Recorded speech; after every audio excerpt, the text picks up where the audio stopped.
Kenapa?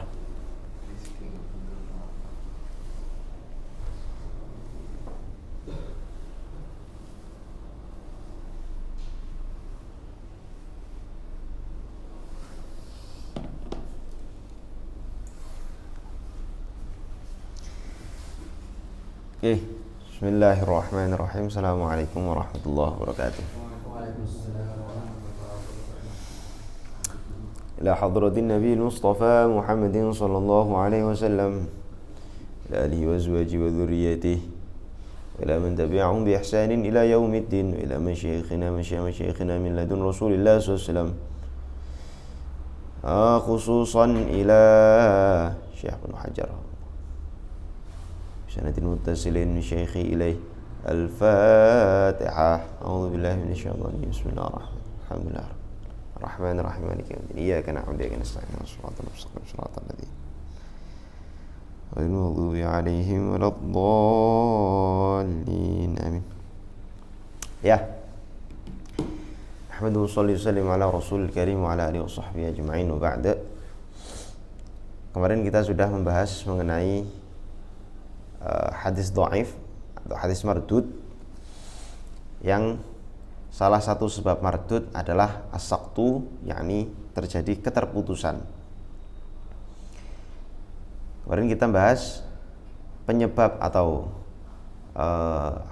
hadis-hadis yang mardud, sebab terputus, sebab saqat ini ada berapa macam? Apa tiga? Ada berapa macam? Ada 4. Mu'allaq, mursal, mu'dhal, dan munqati'. Ada 4. Kemudian kalau dilihat dari sisi wadhih dan khafinya ada 2. Ada perawi yang mudallis, ada lagi atau mudallas hadisnya, ada yang mursal khafi. Perbedaannya cuman mereka berdua sama-sama sezaman, tapi apakah bertemu atau tidak, itu yang menjadikan perbedaan. Kemudian sekarang kita membahas at-ta'nu, dhaifnya hadis atau mardudnya hadis, ditolaknya suatu hadis sebab at-ta'nu, sebab cacatnya seorang perawi. Jadi ini berkaitan dengan, sebetulnya bukan hanya perawi ya. At-ta'nu di sini nanti Imam Ibnu Hajar akan menyebutkan 10 macam at-ta'nu. 5 diantaranya berkaitan dengan perawi dan 5 diantaranya berkaitan dengan sanad. Ta'an dalam perawi dan ta'an dalam sanad. Kalau ta'an dalam perawi itu ya seperti misalnya dia berdusta, punya akidah yang bid'ah, buruk hafalannya, dan seterusnya. Tapi kalau misalnya ta'an itu berkaitan dengan sanad, berkaitan dengan matan hadisnya, nah itu nanti biasanya sifatnya misalnya mukhalafah. Hadis ini berselisih, teks hadis ini, redaksi hadis ini berselisih dengan hadis yang lain, dan seterusnya dan seterusnya. Nah, 10 macam ta'an di sini oleh Imam Ibnu Hajar diurutkan dari yang paling buruk, yang paling parah, sampai nanti terakhir yang ke-10 yang paling mendingan. Nah, paling mendingan itu, maksudnya paling mendingan itu adalah kalaupun ada perawi yang punya sifat seperti ini, maka nanti dhaifnya itu tidak parah. Karena dhaifnya tidak parah, bisa dikuatkan naik menjadi nanti hadis hasan li ghairi. Adapun awal-awal nanti hadis yang tingkatan awal, nah, itu dianggap dhaifnya parah sampai tingkatan tidak bisa dikuatkan. Oke. Bismillahirrahmanirrahim. Tsumma ta'nu, kemudian at-ta'nu, celaan atau cacat pada seorang perawi. Ada 10 macam. Yang pertama, imma ayyakuna likadzibir rawi. Ada kalanya ta'an itu karena atau berkaitan dengan kadzibir rawi, dustanya seorang perawi. Kadzib di sini adalah kadzib yang berurusan dengan hadis Nabi. Jadi ketika ada seorang perawi pernah satu kali dia ketahuan berdusta atas nama Nabi, maka otomatis dia langsung dituduh kadzib. Rawi ini pernah berdusta atas nama Nabi sehingga hadisnya maudhu. Jadi hadis maudhu itu bukan hadis yang bukan hanya hadis yang ketahuan, oh ini teksnya ini dibuat-buat. Tidak mesti begitu. Jadi kadang ada hadis matannya masyhur sekali, atau secara makna seenggaknya secara makna itu sahih, secara makna sahih. Tapi karena di situ ada perawi yang ada yang kadzib, perawi yang tertuduh kadzib, dusta atas nama Nabi, maka hadisnya menjadi hadis apa? Maudhu. Yang pertama likadzbir rawi, dusta seorang perawi. Dusta di sini adalah dusta dalam meriwayatkan hadis Nabi. Jadi kalau dalam syarah Nuzhah beliau mengatakan likadzbir rawi fil hadits an-nabawi bi ayyarwiya anhu sallallahu alaihi wasallam ma lam yakulhu muta'ammidan lidzalik. Jadi seorang perawi sengaja meriwayatkan dari Nabi yang Nabi nggak pernah mengatakan. Itu yang pertama. Yang kedua adalah tuhmatihi bidzalik, yakni tuhmah bil kadzib, atau kalau dalam istilah jarh wa ta'dil biasanya muttaham bil kadzib. Nah, muttaham bil kadzib ini sifat untuk seorang perawi yang dia pernah berdusta tapi tidak berdusta atas nama Nabi. Bohong aja udah. Dia pernah bohong sehari-hari, bohong dari dirinya sendiri ya. Dia mengucapkan sesuatu yang dusta begitu. Bukan kaitan sama hadis Nabi. Jadi dia lebih ringan. Lebih ringan dari orang yang pernah ketahuan berdusta atas nama Nabi. Walaupun tetap parah. Orang itu kalau udah pernah bohong atau suka bohong, maka nanti dia orang bohong itu kan biasanya Riz yang pengalaman. Biasanya itu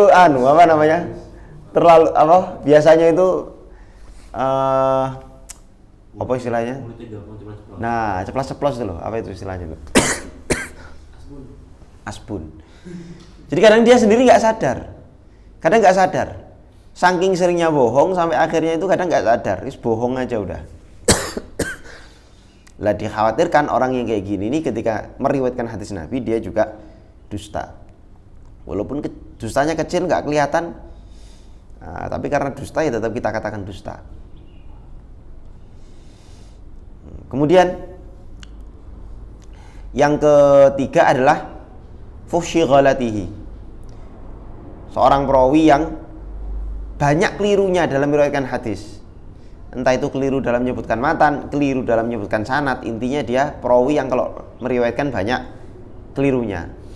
Yang keempat, ghaflah. Ghaflah itu apa ghaflah? Ghaflah itu lupa. Imam Ibnu Hajar mengatakan ghaflati yakni kathratu ghaflatihi anil itqan. Lebih banyak lupanya, lebih banyak lalainya daripada itqannya. Apa ya, ini kita semua lah ini ya. Kalau ditanya, ini ayat berapa? Aduh lupa, harus lihat dulu. Lihat HP dulu. Jadi orang kayak kita ini kalau ngeriwayatkan hadis sudah langsung masuk mardud, tanpa perlu dicek ini mutasil apa enggak. Nggak usah dicek mutasilan wis, langsung kelihatan. Ngakunya hafal 30 juz tapi banyak lupanya, langsung masuk mardud. Kemudian yang kelima au fisqihi atau fasek. Lah fasek ini sebetulnya kan orang dusta itu kan fasek juga. Dusta atas nama Nabi apalagi ya. Kemudian dusta untuk diri sendiri itu fasek. Tapi kenapa yang nomor 5 ada fasek lagi? Karena fasek di sini lebih umum. Fasek yang tidak berkaitan dengan kedustaan di sini. Di sini fasek memang fasek qaulan au fi'lan, tapi tidak berkaitan dengan kedustaan. Kalau berkaitan dengan kedustaan itu parah tuh. Dhaifnya parah, mardudnya parah. Tapi kalau fasek yang kaitannya sama ucapan lain, misalnya sering ngomong jorok, cok, nah itu termasuk itu, langsung itu fasek itu. Atau enggak perbuatan misalnya, kalau perbuatan itu perbuatan itu ya, ini perbuatan yang dosa ya, bukan yang makruh, yang dosa. Yang tidak, walaupun tidak sampai tingkatan kafir. Ya zina, terus habis itu mencuri, terus habis itu macam-macam lah. Mabuk.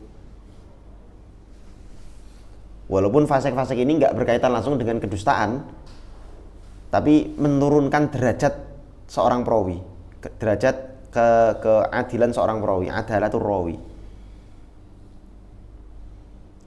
Lalu kan kadang banyak orang bilang, loh, orang itu kadang yang nakal-nakal itu malah jujur-jujur, setia-setia. Pemabuk-pemabuk itu kadang jujur-jujur. Itu sama sekali keliru itu. Naif. Orang itu kalau misalnya mabuk, berarti nanti banyak justru orang mabuk itu justru banyak ngibul. Iya kan? Orang kalau lagi mabuk terus habis itu dia ngomong ngalor ngidul nggak jelas, itu justru banyak ngibul. Orang yang banyak akalnya, kok bisa orang yang dengan sengaja menghilangkan akalnya? Kan orang mabuk itu kan ini kemampuan akalnya berkurang atau bahkan hilang. Orang yang dengan sengaja menghilangkan akalnya terus dipercaya meriwayatkan hadis Nabi, itu di mana logikanya? Sama sekali nggak ada logika. Walaupun dia niat jujur, tapi kalau akalnya udah dirusak sama khomer, ya sudah. Ini fasik. Yang kemudian yang nomor 6, wahm. Awahmihi. Kalau wahm ini orang yang meriwayatkan hadis ala sabili tawahum, persangkaan. Jadi meriwayatkan hadis itu nggak boleh kayaknya ini hadis ini bunyinya begini, nggak boleh itu. Meriwayatkan hadis berdasarkan persangkaan. Kayaknya saya itu meriwayatkan dari guru saya ini, kayaknya ya. Hadis ini kayaknya saya riwayatkan dari sini. Kalau hadis ini dari jalur ini. Waduh. Itu waham. Dan ini banyak sekali. Imam Nasai banyak menggunakan istilah mungkar untuk hadis waham ini. Dulu saya neliti hadis Nasai. Beliau banyak mengatakan hadis mungkar, ini hadis mungkar. Setelah diteliti ternyata perawinya waham. Waham dalam arti itu tadi, ya keliru lah, menurutkan hadis secara keliru, pakai persangkaan. Ada sigot-sigotnya? Ada? Nggak ada. Nggak ada sigotnya. Hadis yang kayak Aukola Nabi hakadha kan kadang ada rawi yang ragu kan, itu Aukama kola. Enggak, rawi kan kadang menyebutkan kalau misalnya kola Nabi hakadha Aukola hakadha gitu kan kadang ngomong. Iya. Kalau nggak ngomong gini, itu kan menunjukkan rawi ragu, itu iya. masuk waham ini. Masuk, ada sebagian ulama yang mengatakan itu waham atau taroddud. Jadi taroddud rawi. Jadi hadis yang seperti itu ditawakuf itu hadis itu. Kecuali nanti ada hadis lain yang dengan matan yang sama, terus ada hadis lain sahih begitu ya, thiqah dengan matan yang sama. Lah matannya itu kan satu, maka nanti salah satu matan yang cocok itu yang dimenangkan. Termasuk waham itu. Ada hadis saya lupa itu, hadis apa itu ya? Hadis tentang Gimana bunyinya? Lo nggak serius nggak? Yang mana? Lo katamu tadi lo, yang saya kan tanya ada nggak contohnya hadis yang waham itu? Iya, taruh itu tadi kan? Ya, contohnya apa? Gimana? Oh ya betul. Antum habis baca buku saya ya? Ketahuan. Iya itu termasuk salah satunya. Jadi barang siapa yang sholat di masjid, menyolati jenazah di masjid, maka dari riwayat yang pertama fala syai'a alaih, riwayat yang kedua fala syai'a lahu. Itu bukan taroddud itu, Riz. Itu beda riwayat aja. Riwayat yang pertama dengan riwayat yang kedua. Riwayat yang pertama fala syai'a alaih, riwayat yang kedua fala syai'a lahu. Kalau ini di satu matan, Riz. Jadi di satu matan ada fala syai'a alaih, fala syai'a lahu. Ada tuh, saya lupa itu. Nantilah kalau lagi ingat. Oke. Karena au mukhalafatihi. Yang nomor 7 mukhalafah. Seorang perawi yang menyelisihi. Menyelisih di sini adalah mukhalafah li thiqat, menyelisihi perawi thiqah. Berarti perawi dhaif menyelisihi perawi thiqah, mungkar jelas. Ini yang disebut mungkar oleh Imam Ibnu Hajar. Au jahalatihi. Jahalah, maksudnya jahalah apa? Jadi jahalah ini adalah seorang perawi yang tidak ada keterangan ulama jarh wa ta'dil apakah dia thiqah atau tidak. Jadi di antara cara untuk meneliti seorang perawi adalah kita melihat kitab-kitab jarh wa ta'dil. Misal kitabnya Imam Ibnu Hajar sendiri, Tahdzibut Tahdzib.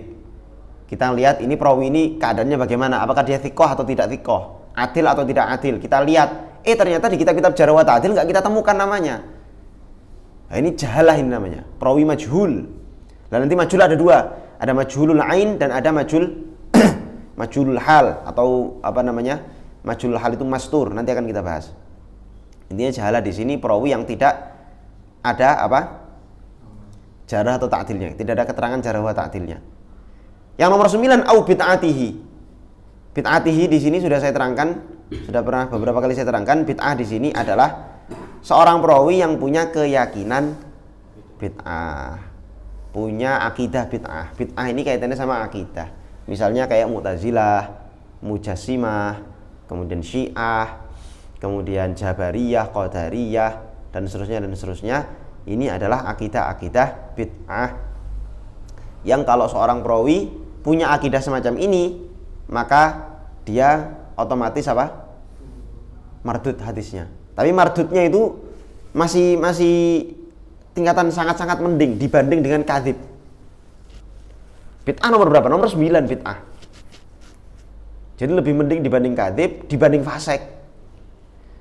Jadi orang ini dari sisi riwayat loh ya. Saya nggak bicara dari sisi nanti di akhirat gimana.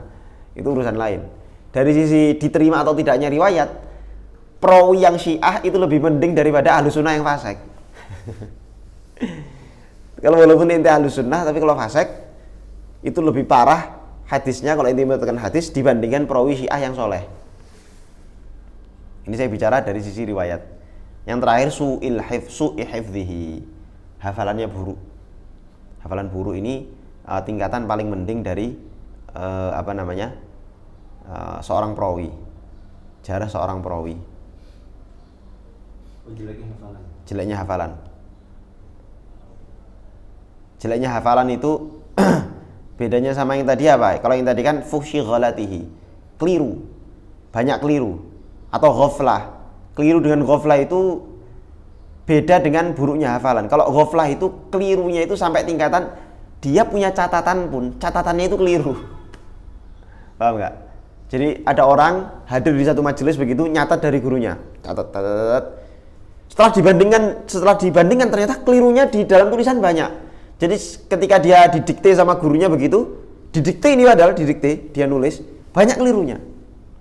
Itu su'u ghalatihi, fuhsyi ghalatihi. Tapi kalau buruk hafalan itu dia catatannya baik, catatannya bagus, catatannya ada, tapi hafalannya aja yang lemah.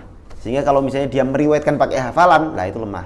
Tapi kalau meriwayatkan pakai catatan, lah itu berarti dia bersandar pada catatan, kuat. Fal awal al maudhu. Maka perawi yang tingkatan nomor pertama yakni kadzib atas nama Nabi, hadisnya disebut hadis apa? Hadis maudhu. Lah hadis maudhu ini kita sambil ngaji nuzhah dikit-dikit ya. Hadis maudhu ini ada banyak cara untuk mengetahui apakah hadis ini maudhu atau tidak. Jadi yang pertama untuk mengetahui hadis maudhu itu memang harus seorang perawi yang punya instingnya malakah qawiyah. Punya malakah qawiyah, insting yang kuat untuk bisa mengetahui ini hadis ini maudhu atau tidak, perawinya ini dusta atas nama Nabi atau tidak. Kenapa? Karena kadang hadis maudhu itu bisa diketahui yang pertama bi iqrari rawi. Ikrornya perawi sendiri. Ya, saya mengakui bahwa hadis ini saya buat-buat. Maudhu, hadis ini maudhu. Itu ada tuh perawi yang ngaku seperti itu. Kalau ini sudah jelas. Hadisnya langsung dihukumi hadis maudhu. Walaupun kalau menurut Ibnu Daqiqil Aid, lakin la yuqta'u bidzalik li ihtimali ay yakuna kadziba fi dzalikal iqrar. Kadang justru dia dusta atas ikrornya. Jadi kalau ada orang ngomong, saya dusta atas nama Nabi, orang ikrar, saya berikrar bahwa saya dusta atas nama Nabi. Kadang dia dusta atas ikrarnya. Jadi ada dua kemungkinan, ikrarnya benar berarti dia berdusta atas nama Nabi, atau dia dusta atas ikrarnya. Jadi tujuan dia dusta akan ikrar itu apa? Ya wallahu a'lam. Wallahu a'lam. Ini kan kemungkinan-kemungkinan aja. Sehingga kata Ibnu Daqiqil Id, walaupun ada orang mengaku saya dusta atas nama Nabi, hadisnya tidak bisa dipastikan ini absolut. Hadis ini hadis maudhu. Karena kita menghukumi hadis maudhu itu bi ghalabati dzann. Sebagaimana kita menghukumi hadis sahih, kata Ibnu Hajar kemarin bi ghalabati dzann, maka kita menghukumi hadis maudhu pun bi ghalabati dzann. Beda dengan mutawatir. Kalau mutawatir itu udah absolut. Oke. Bukan berarti terus nggak kita amalkan loh ya, tetap kita amalkan. Wajib karena nahnu nu'miru bidzhanin atau bi ghalabati dzann. Kita ini mukallafun, nahnu mukallafuna bi ghalabati dzann. Kita itu sudah diberi Allah taklif, diberi Allah beban syariat, cukup dengan dzann saja. Nggak perlu sampai yakin. Yang perlu sampai yakin itu cuma akidah aja udah. Akidah pun ada yang dzanni, ada yang qat'i. Terusnya usulul akidah itu yang harus sampai tingkatan qat'i. Kemudian di antara qarinah-qarinah, di antara qarinah atau indikasi-indikasi yang bisa kita gunakan untuk mengetahui perawi ini maudhu atau tidak, hadis ini maudhu atau tidak adalah kita lihat keadaan perawi tersebut atau ya keadaan perawi ketika menyebutkan hadis. Karena pernah terjadi suatu ketika di zaman Khalifah Al-Mahdi ada seorang perawi namanya Ghiyath bin Ibrahim. Ada seorang perawi namanya Ghiyath bin Ibrahim main-main ke istana presiden. Presidennya ketika itu siapa? Al-Mahdi. Al-Mahdi main ke istana presiden. Ngelihat presidennya lagi main burung merpati. Lagi main burung merpati. Oh, ngelihat tuh ternyata presiden saya suka main merpati. Maka akhirnya ngelihat presidennya suka main merpati, si Ghiyath bin Ibrahim ini pengen jilat presiden dengan cara menyebutkan hadis tentang keutamaan main merpati. Akhirnya dia bilang, la sabqa illa fi naslin au khufin au hafirin au janahin. Tidak boleh, ini by the way ini hadis Nabi asli, tapi dia nambah satu variabel. Hadis Nabi itu cuma berbunyi la sabqa illa fi naslin au khufin au hafirin. Tidak boleh, kata Nabi, tidak boleh ada perlombaan hewan kecuali lomba kuda, lomba unta, dan satu lomba lari, begitulah. Hadisnya cuma itu. Sama aja ditambah dan lomba merpati. Dan lomba merpati. Padahal nggak ada kata-kata merpati. Au janahin nggak ada. Al-Mahdi kebetulan bukan orang yang buru-buru amat. Jadi presiden zaman dulu itu, pemimpin zaman dulu itu ngerti hadis, ya agak alim. Karena presiden zaman dulu itu punya semacam ulama-ulama yang selalu nasihati dia begitu, selalu ada di sekitarnya. Kalau ada persoalan apa nanti tanya begitu untuk konsultasi. Penasihat presiden 24 jam ada di sampingnya. Lah ketika Ghiyath bin Ibrahim menyebutkan kata-kata tadi, menyebutkan hadis tadi, maka si Al-Mahdi ini pura-pura seneng. Menghargai penjilat itu ya. Jadi nggak dibantah, seneng. Habis itu Ghiyath Al-Mahdi dikasih hadiah. Ghiyath bin Ibrahim dikasih hadiah. Kemudian dia pulang. Kemudian Al-Mahdi setelah itu dibeleh itu merpatinya. Merpatinya sama jenis Al-Mahdi dibeleh, disembelih. Nggak tahu ya. Yang penting disembelih gitu aja. Kayaknya kalau setingkat presiden nggak mungkin mengapain makan merpati kan. Dibeleh aja udah, kasih kucing istana. Nah itu diantara ciri-ciri hadis maudhu. Di antara ciri-ciri hadis maudhu yang lain adalah ka'ayyakuna munaqidhan li nassil Qur'an. Hadis ini bertentangan dengan nas Al-Qur'an langsung. Langsung kita bisa ciri-ciri ya ini ya, ciri-ciri hadis maudhu. Bertentangan dengan nas Al-Qur'an langsung. Atau yang kedua awis sunnah al-mutawatirah. Hadis mutawatir. Misal ada hadis mengatakan dusta atas nama Nabi kalau untuk targhib boleh.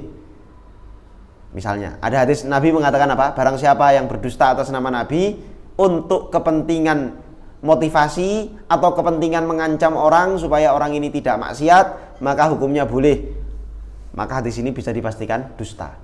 Karena bertentangan dengan hadis mutawatir, man kadzdzaba alayya muta'ammidan falyatabawwa maq'adahu minan nar.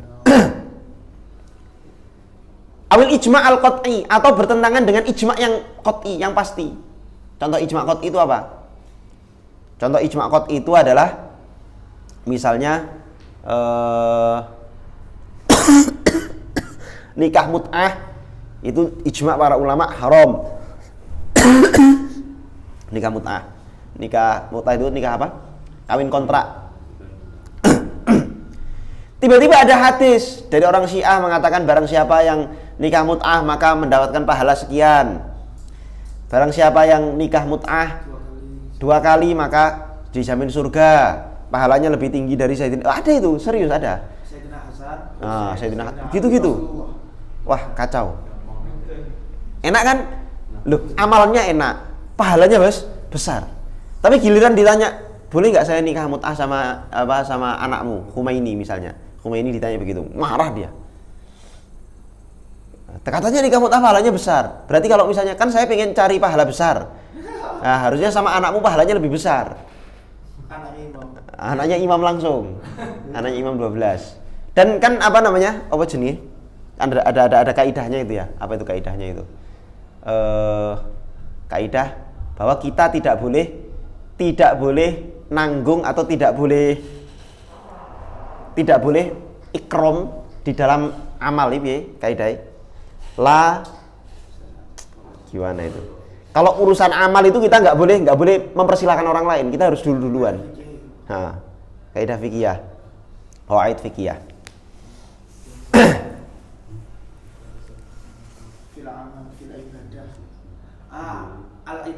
Bukan al-ibrah.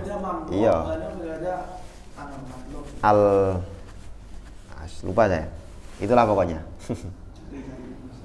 Dhaif. Banyak lupanya. Su'u hifdzihi. Au sharihil aqli, atau hadis ini bertentangan dengan akal soreh.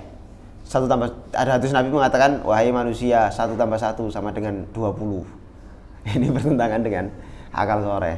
Udah otomatis ini indikasi maudhu ini. Gak mungkin Nabi kok hadisnya bertentangan dengan akal soreh. Al-ithar itu tadi. Nah, saya sebenarnya ingat ayat Qur'annya dari wa yu'thiruna ala anfusihim walau kana bihim khassasah itu. Kan diambil dari situ. Jadi wa yu'thiruna ala anfusihim walau kana bihim khassasah itu kan apa namanya? Sifatnya sahabat. Sahabat itu ithar fit dunya, fi umurid dunya.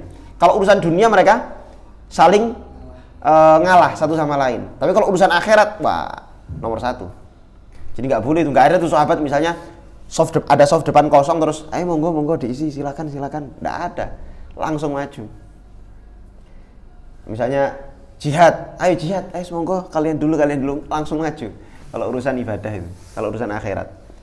Ini ada wanita yang pengen nikah, monggo silakan, langsung, dan jangan nyuruh yang lain loh.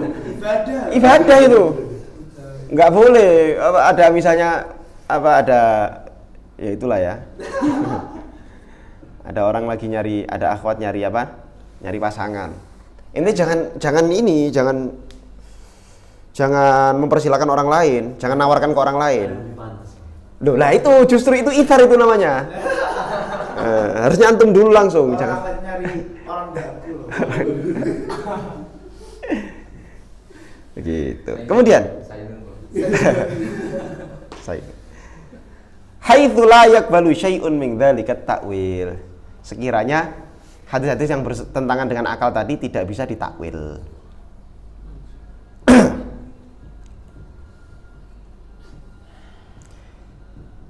Nah, bentuk-bentuk pemalsuan ini kata Imam Ibnu Hajar ada beberapa macam, diantaranya tarotan yahtari'uhu al-wadhi. Memang langsung dibuat-buat. Sengaja sejak awal hadis itu dibuat-buat. Atau yang kedua tarotan ya'khudhu kalama ghairi. Ngambil ucapan orang lain terus dibilang ini hadis, padahal itu ucapan kalam ahlul hikmah zaman dulu. Kan banyak itu. Di antaranya yang sering saya dengar itu ini. Makanlah ketika lapar, berhentilah ketika kenyang. Nah, itu bukan hadis, itu kalam hikmah. Maknanya bagus, tapi karena Nabi nggak pernah mengucapkan begitu, ya jangan disandarkan kepada Nabi. An-nadhafatu minal iman itu juga termasuk. Yang ada riwayatnya itu yang nadhafa itu itu tadi. Apa namanya? Piye sih? An-nadhafatu syatrul iman. An-nadhafatu syatrul, ada lagi. Lupa saya, ada. Mau dhaif kan. Ya. Ini ngambil dari kalam hukama, Qudamaul hukama, ahli hikmah zaman dulu, filsuf zaman dulu. Bahkan kadang ada itu, saya pernah tahu itu ada satu hadis disandarkan kepada Nabi. Hadis itu palsu. Setelah diteliti ternyata sanadnya itu justru mutasil ke kalamnya Aristoteles. Jadi itu ucapannya Aristoteles karena keren terus dinisbatkan kepada Nabi. Waduh, kacau ini. Lupa saya, ada. Mau tuh itu jelas. Aw yakhudhu hadisan dhaifal isnad, atau dia ngambil hadis sanadnya dhaif. Diambil matannya, ini matannya bagus tapi sanadnya dhaif, diambil matannya terus sanadnya diganti ke sanad yang sahih. Ngambil sanad sahih, jalur sanad sahih, sanad aslinya dibuang, hadisnya ini memang betul-betul hadis. Jadi aw yakhudhu hadisan dhaifal isnad fayurakkiba lahu isnadan sahihan liyaruja, supaya hadis itu laku di kalangan umum, supaya populer. Nah, ini diantara bentuk-bentuk pemalsuan hadis. Sekarang dawafi'ul wad'i, atau faktor-faktor yang menyebabkan seorang perawi itu memalsukan hadis. Yang pertama jelas imma adamuddin, nggak punya agama aja dia, orang ateis saja. Dan itu banyak zaman dulu. Bahkan orang ngaku masuk Islam kemudian banyak memalsukan hadis. Nah, setelah diteliti hadis ini maudhu, orangnya dicek-cek ternyata dia pura-pura masuk Islam. Yang kedua ghalabatul jahli, sangat bodoh aja udah. Kaba'dil muta'abbidin, seperti sebagian orang yang ahli ibadah. Maksudnya ahli ibadah di sini ya orang ahli ibadah yang nggak tahu ilmu, sehingga dia sering memalsukan hadis. Dan itu banyak sekali, saya sering ketemu sama orang-orang kayak gini. Orangnya jos soal ibadah, jos, tapi dikit-dikit Nabi bersabda. Berarti ini orang ini banyak banget hafal hadis. Walaupun pakai bahasa Indonesia ya, dia kalau ngomong langsung nyebutkan pakai bahasa Indonesianya. Setelah saya cek ini kata-katanya ini bukan hadis semua ini. Tapi dikit-dikit Nabi bersabda.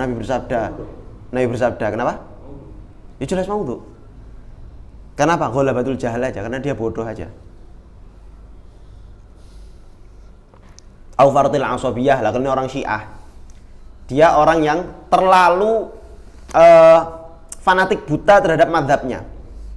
Kaba'dil muqallidin, seperti sebagian orang muqallid Syiah banyak karena saking fanatiknya dengan mazhab Syiah sampai mereka banyak mendustakan hadis Nabi demi mengokohkan mazhab Syiah. Antara lain misalnya zaman dulu mereka memalsukan hadis tentang keutamaan Sayyidina Ali. Barang siapa yang mencintai Sayyidina Ali maka bla bla bla dan seterusnya, masuk surga. Melihat Sayyidina Ali itu sudah gitu-gitulah. Hadis tentang keutamaan Sayyidina Ali yang dibuat orang Syiah ya. Atau enggak bahkan hadis yang bicara soal ini, ada hadis yang mengatakan, karena ini orang Syiah kan jelas pembenci Sayyidina Muawiyah ya. Ada hadis yang mengatakan barang siapa yang melihat Muawiyah di atas mimbar faktuluh, maka bunuhlah. Qala Nabi begitu.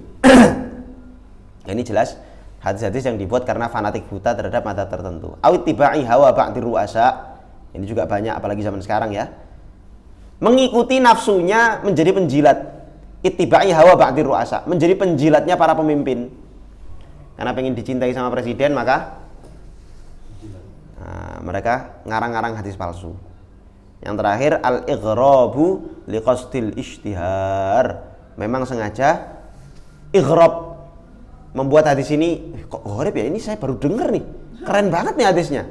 Liqasdil ishtihar, tujuannya supaya dia masyhur aja.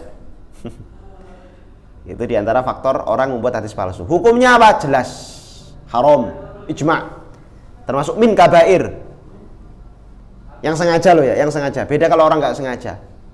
Yang sengaja dan tahu hukumnya min kabair. Bahkan menurut Imam Haramain orang ini kafir. Dia tahu hukumnya, ada hadis Nabi mutawatir mengatakan man kadzdzaba alayya falyatabawwa maq'adahu minan nar. Kok dia masih sengaja memalsukan hadis Nabi? Kafir. Karena berarti dia ingkar dengan hadis mutawatir. Dia sudah tahu hadis mutawatir, tapi dia ingkarnya dengan cara dia sendiri buat hadis palsu. Berarti mengingkarinya. Ya. Seolah-olah mengingkari. Kenapa? Maksudnya dikatakan kafir ketika dia mengingkar, nggak percaya kalau saya itu gimana? Ataunya? Kalau menurut kalau keterangan Imam Haromen di sini cuman pokoknya asal dia sengaja padahal tahu hukumnya kafir udah. Walaupun itu kalau menurut Imam Ibnu Hajar itu berlebihan, nggak sampai kafir. Itu sama kayak gini loh. Ada orang tahu bahwa sholat itu wajib, meninggalkan suatu dosa besar, tapi dia masih nggak mau sholat kaslan karena malas. Dosa besar, apakah sampai kafir? Enggak. Kalau dalam fikih Syafi'i, ya memang dibunuh sih, memang dibunuh. Disuruh tobat dulu, istitab, kok masih nggak sholat, maka dibunuh. Dibunuhnya itu haddan, sebagai bentuk had. Tapi kalau dia nggak sholat karena mengingkari kewajiban sholat, itu baru kufron. Nah, tidak sholat karena mengingkari wajib. Kamu kenapa nggak sholat? Sholat itu kan nggak wajib, sunnah aja sholat itu, atau bahkan mubah. Yang sholat mau ini baru dibunuh. Kenapa? Karena dia mengingkari satu hal dalam agama yang maklum minaddin bid-darurah. Sholat 5 waktu itu kewajibannya maklum minaddin bid-darurah. Nah sama, kalau orang itu mendustakan hadis, walaupun sengaja, kalau dia misalnya sengaja mendustakan hadis sudah tahu hukumnya, tapi misalnya cuman pengen masyhur aja, itu nggak sampai kafir. Kalau secara kaidah fikih lo ya, nggak sampai kafir. Tapi kalau misalnya mengingkari hadis man kadzdzaba alayya muta'ammidan yang mutawatir, itu baru kafir. Enggak, orang nggak apa-apa kok buat hadis Nabi itu nggak apa-apa. Halal, thayyib, misalnya begitu. Ahsan. Itu baru kafir. Oke, kemudian selanjutnya al-matruk. Wathani al-matruk, hadis matruk. Orang yang pertama tadi yang pernah ketahuan berdusta atas nama Nabi kok meriwayatkan hadis, maka hadisnya maudhu. Tapi kalau dia pernah berdusta atas namanya sendiri, bukan dusta atas nama Nabi, maka hadisnya matruk. Sama-sama parah ini ya. Sama-sama dua hadis ini, kalau maudhu itu jelas sebetulnya bukan hadis dia. Maksudnya bukan hadis karena dibuat-buat, bukan hadis. Kalau matruk ini hadis yang tingkatan dhaifnya parah sampai pada tingkatan tidak bisa dikuatkan. Tidak bisa menjadi hadis hasan li ghairi. Hadis matruk. Syadidud dhaf. Kemudian yang ketiga al-munkar. Yang ketiga al-munkar wa tsalits al-munkar ala ra'yin. Nah, ini menurut satu pendapat bahwa ketika seorang perawi kok fuhsyi ghalatihi, kelirunya banyak seperti yang saya jelaskan tadi, sudah didikte sama gurunya, nulisnya masih keliru. Itu berarti orang ini emang IQ-nya terlalu rendah.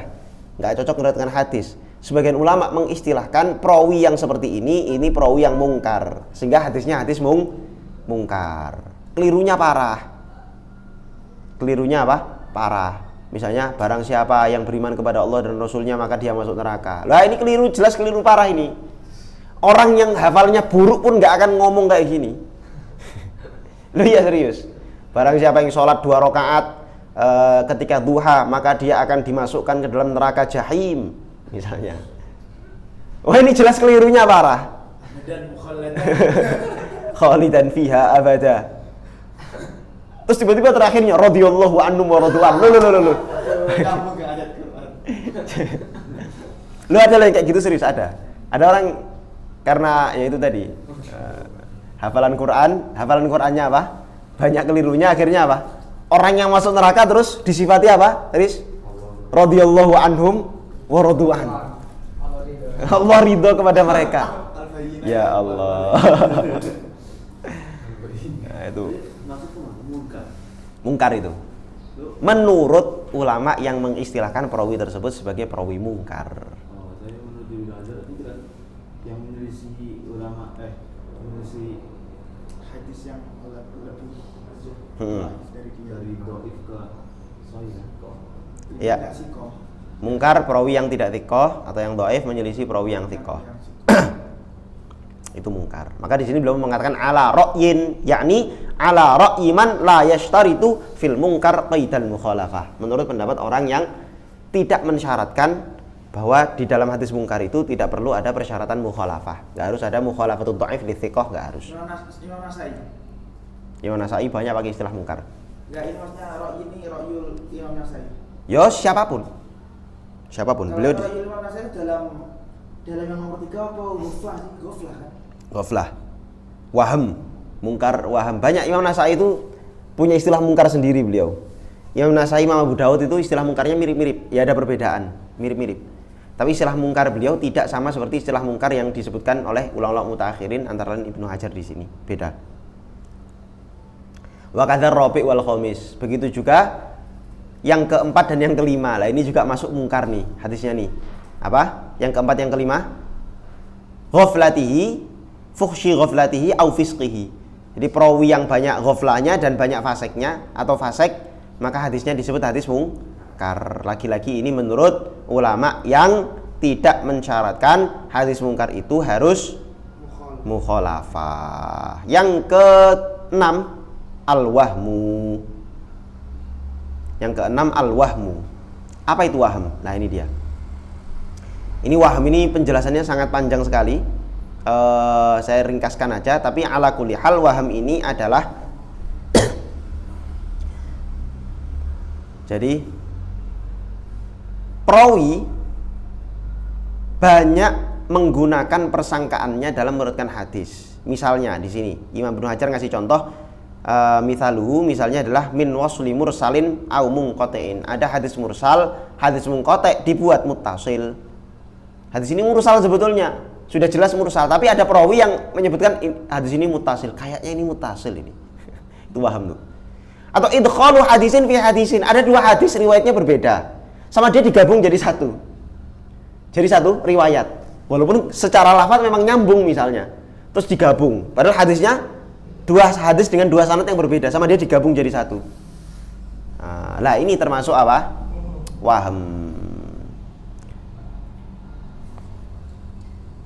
Wa tahsulu ma'rifatu dzalik bi kathrati tatabu'. Lah ini untuk tahu waham ini kata Ibnu Hajar, ini tuli'a alaihi bil qara'in wa jam'it turuq.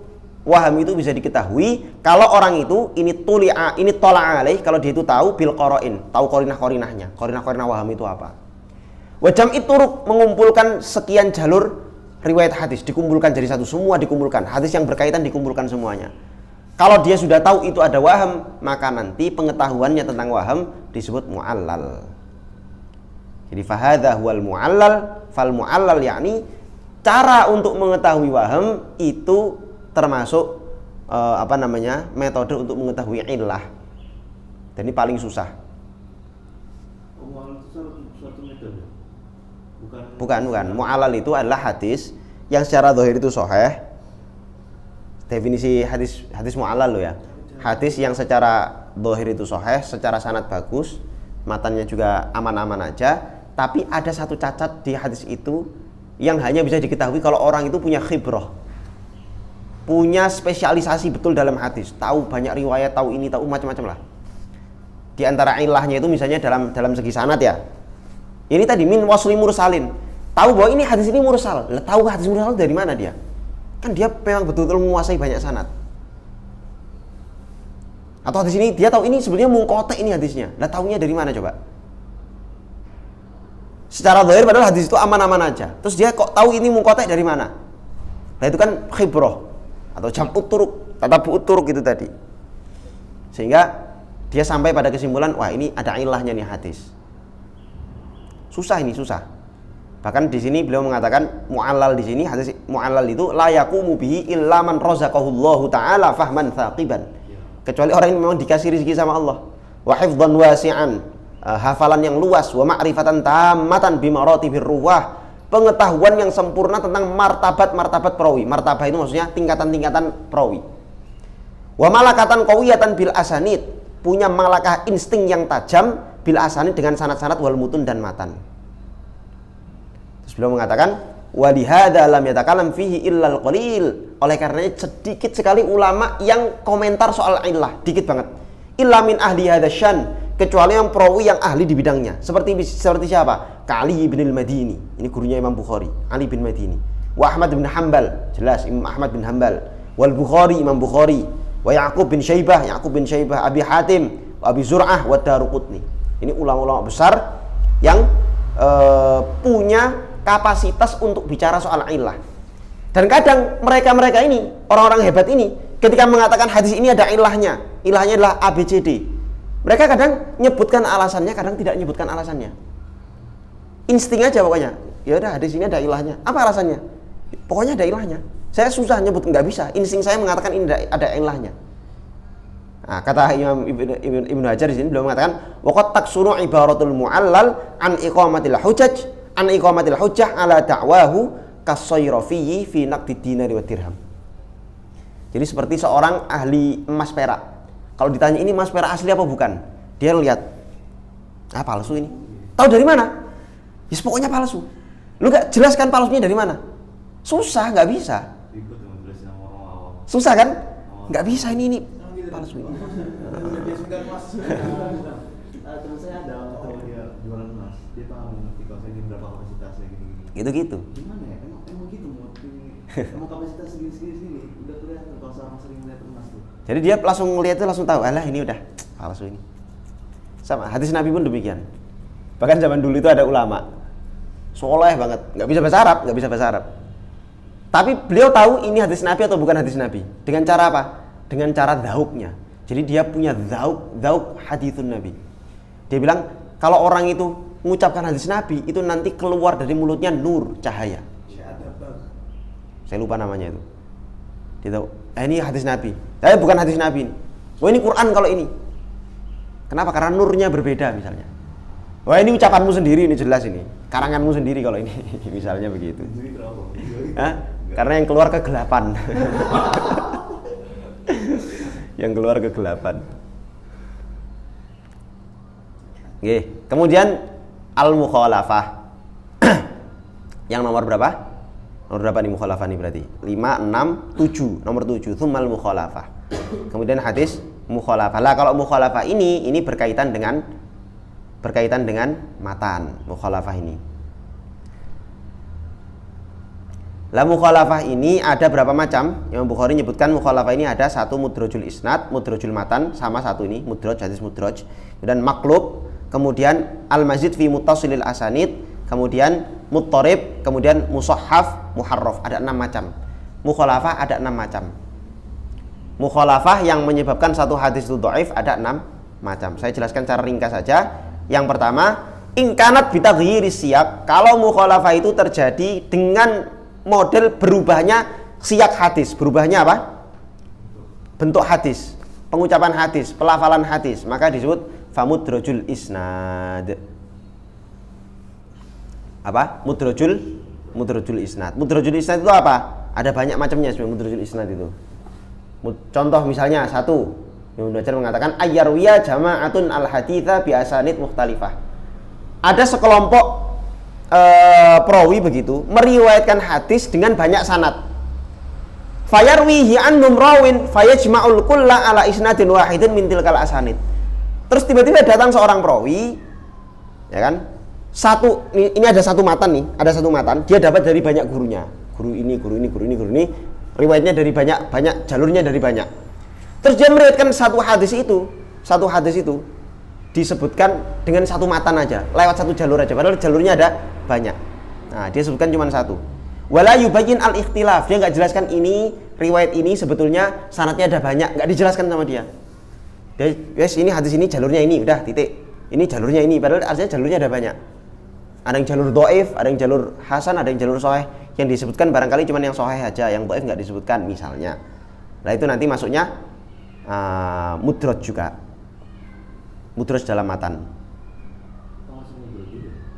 Ya. Ada juga misalnya yang kedua, ayyakunal matnu 'inda rawin illa tarfan minhu fa innahu 'indahu bi isnadin akhar fayarwi anhu tamman bi isnadin bil isnad al-awwal. Ada dua hadis. Yang satu hadis ini matannya setengah, yang satu hadis ini matannya sempurna. Dua riwayat yang berbeda. Terus habis itu yang riwayat yang setengah yang riwayat yang apa namanya? Yang sempurna ini ditaruh di hadis yang ditaruh di sanad hadis yang riwayatnya setengah. Karena barangkali yang sempurna ini riwayatnya apa? Sanadnya agak lemah. Hasan begitu, tingkatannya standar biasa. Tapi yang hadisnya yang sepotong ini, yang setengah ini sanadnya sahih, akhirnya dia pindah yang sempurna ini ke yang sanadnya sahih, misalnya begitu. Itu termasuk masuk dalam kategori mudrajul isnad. Yang ketiga ayyakuna 'inda rawi matnani mukhtalifani bi isnadaini mukhtalifaini fayarwihi ma rawin anhu muqtasiran ala ahadil isnadain aw yarwi ahadal hadisain bi isnadi al-khassabi lakin yazidu fihi minal matnil akhar ma laisa fil awal. Ini mirip-mirip lah. Ada dua perawi, dua matan yang berbeda, kemudian digabung, keduanya digabung.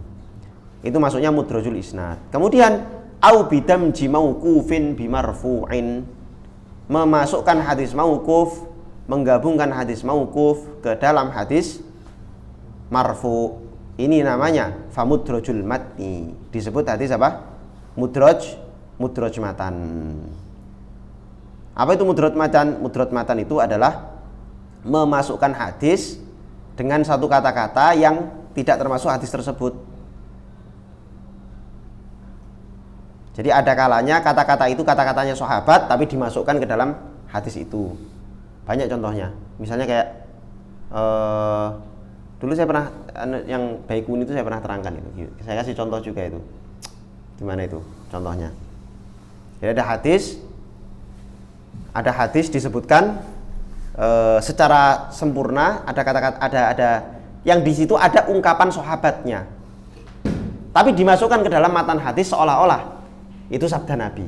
Padahal itu ungkapan dari perawi sahabat. Itu namanya mudrajul matni. Gimana itu? Yang apa? Yang bismillah. Nampak itu. Gimana? Bunyinya gimana hadisnya?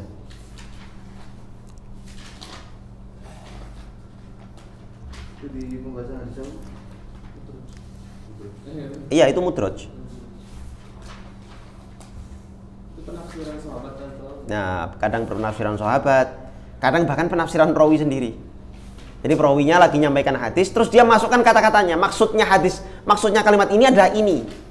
Orang yang dengar ngiranya itu bagian dari apa?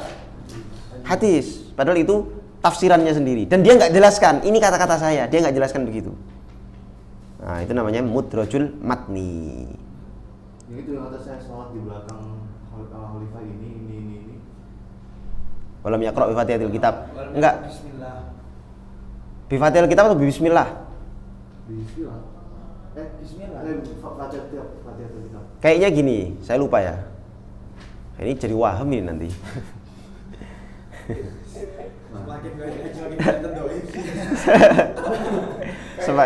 Semakin banyak contoh kok malah semakin menampakkan kesembronoan. Aduh, kemarin tuh.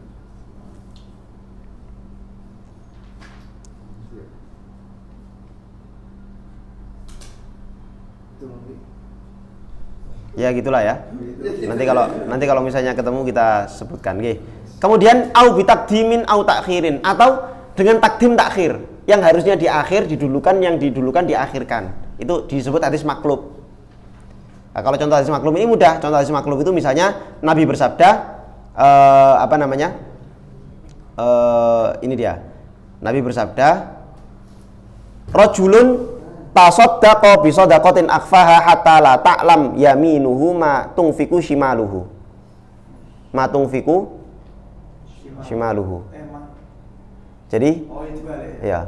Jadi ada orang yang bersedekah dengan cara dia menyembunyikan sedekah itu sampai-sampai tangan kanannya tidak mengetahui apa yang disedekahkan tangan kirinya. Harusnya yang sedekah itu tangan kanan. Jadi tangan kanan tidak mengetahui apa yang tangan kiri tidak mengetahui apa yang disedekahkan tangan kanan, dibalik sama dia. Nah, ini termasuk hadis maklub. Apa dan? Ini ya, Pak. Anas bin Abi Sultan. Anas bin Malik. Sallallahu alaihi Nabi wa Abu Bakar wa Umar wa fataha bilhamdulillah rabbil alamin. yakni lam yaqra. Nah, itu dia, yakni. Ada kata-kata yakni. Yakni itu tambahan dari rawi, bukan kata-katanya Sayyidina Anas bin Malik itu. Yang kata-katanya Sayyidina Anas bin Malik cuman kata-kata shallaitu khalfan Nabi wa Abu Bakar wa Umar, terus walam yaqra bi Fatihatil Wal fataha bilhamdulillah. Hah? Wal fataha bilhamdulillah. Waftataha bilhamdulillah, memulai dengan alhamdulillah, yakni Lam yaqra bi bismillah. nah, lam yaqra kata-kata tidak membaca bismillah, padahal ada kemungkinan membaca tapi sir, ya kan? Bismillahirrahmanirrahim, terus alhamdulillahirabbil alamin. Nah, ada indikasi bahwa kata-kata yakni bi bismillah itu adalah tambahan dari seorang perawi. Kemudian yang selanjutnya adalah al-mazid fi muttasilil asanid au bi ziyadatin, bi ziyadah. Jadi ada tambahan dari seorang perawi disebut sebagai al-mazid fi muttasilil asanid. Maksudnya apa? Maksudnya adalah misalnya contohnya gini, au ingkarat al-mukhalafah bi ziyadati rawin fi athna'il isnad wa man lam yazidha atqanu mimman zadaha fa hadha huwal mazid fi muttasil asanid. Ada dua riwayat. Yang satu ada tambahan perawinya, misalnya A B C. Yang satu A B C D. Misalnya A B D. Riwayat yang pertama A B D, yang satu A B C D. Padahal sebenarnya A B D ini kalau diteliti secara sanad ini sudah secara zahir sudah sambung. Maksudnya mereka sezaman dan nggak ada soal lah pokoknya, nggak ada soal A B D. Tiba-tiba ada yang meriwayatkan A B C D. C ini dari mana nih? Kok ada al-mazid fi muttasilil asanid? Sanadnya sambung dua-duanya, tapi yang satu ada mazidnya. Maka bagaimana? Kalau misalnya yang tidak nambah itu, yang tidak nambah perawinya itu, yang cuman A B D itu lebih mungkin daripada yang ada tambahannya, maka yang dimenangkan yang lebih mungkin, yang tidak ada tambahannya. Yang tidak ada tambahannya. Apalagi kalau sampai yang ada tambahannya itu meriwayatkannya pakai an. Jadi ada indikasi dia tadlis. Ada indikasi dia tadlis. Maka taruh jahat az-ziyadah. Nggih. Kalau saya mau yang kuat itu yang rame sanadnya. Oh, itu jelas. Dimenangkan yang ada tambahannya lah. Oh, itu yang kuat Ya ya. iya jelas. Pokoknya yang mungkin yang mana itu yang dimenangkan. Au bi ibdalihi wala murajjih. Mengganti satu hadis, mengganti satu lafaz hadis atau sanad hadis, wala murajjih, padahal enggak ada murajjih. Jadi tarjih bilang murajjih ini. Waqat yaqul ibdal amdan imtihanan. Jadi muthalib itu contohnya kayak misalnya dulu eranya Imam Bukhari ketika beliau di tes pakai satu hadis, itu kan hadisnya diacak-acak tuh antara sanad sama matannya. Nah itu muthalib tuh. Hadis yang teracak-acak itu namanya muthalib. Ibdal. Lah kalau ini waqat yaqul ibdal amdan aw imtihanan. Kadang yang namanya muthalib itu disengaja tapi sebagai ujian, imtihan, sebagai ujian seperti Imam Bukhari. Hadisnya hadis muthalib. Zaman saya ini diajak gak balik. Kemudian ada au bi taghyiri hurufin ma'a baqa'i siyak, dengan merubah huruf tapi siyaknya masih tetap, maka disebut mushaf. Jadi mushaf itu adalah jadi gini. Mushaf ini au in kanatil mukhalafah bi taghyir harfin aw hurufin ma'a baqa'i suratil khatti fi siyak fa in kana dzalik bin nisbah ilan naqti fal mushaf wa in kana bin nisbah ila syakli fal muharraf. Jadi ada dua, mushaf ini ada dua. Yang pertama perbedaan pada titik huruf tersebut. Kan zaman dulu yang namanya hadis itu ya baru ada titiknya kan begitu.